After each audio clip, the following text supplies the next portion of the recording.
Hello friends, welcome to smart classes. आज का topic होने जा रहा है हमारा गद्य और पद। इसमें क्या अंतर है तो देखते हैं। बीएड डीएलएड वालों को इम्पोर्टेंट क्वेश्चन है। पहला है गद्य। गद्य में देखेंगे जैसे कहानी आ गया आपका, एकांकिकी, नाटक, निबंध, व्याख्या, ये सब क्या है कि गद्य में आती है। ये सब लंबा लिखा होता है, 2-4 पेजों में लिखा होता है, इसलिए इसे हम गद्य कहेंगे। ठीक है, इसको पढ़ने में कोई लय की आवश्यकता नहीं होती है। उसके बाद हम देखते हैं पद।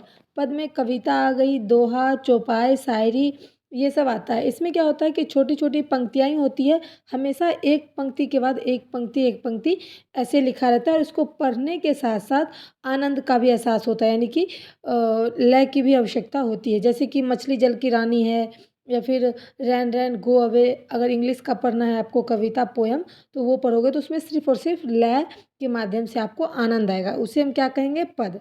अब देखें गद्य और पद में अंतर क्या है। गद्य की रचना करने वाले को हम लेखक कहते हैं, आप याद रखेंगे।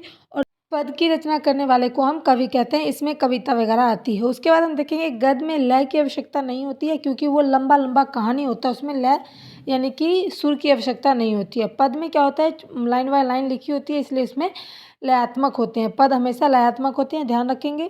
उसके बाद है गद्य की रचना जो है वो पैराग्राफ में होता है, यानी कि लंबा लाइन लिखा होता है, वहाँ हर एक पैराग्राफ पे कोमा या फिर क्वेश्चन मार्क, पूर्ण विराम आदि लगे होते हैं। उसके बाद पद में ऐसा नहीं होता, उसमें बार बार पंक्तियाँ चेंज होती है। उसके बाद है गद्य में वाक्य स्पष्ट होते हैं, यानी कि सरल और सुंदर होते हैं, उसमें साफ साफ पता चलता है। लेकिन पद में नहीं होता, पद में छोटे छोटे वाक्य होते हैं, उसमें विशेष गुण और उसकी आवश्यकता छुपी होती है।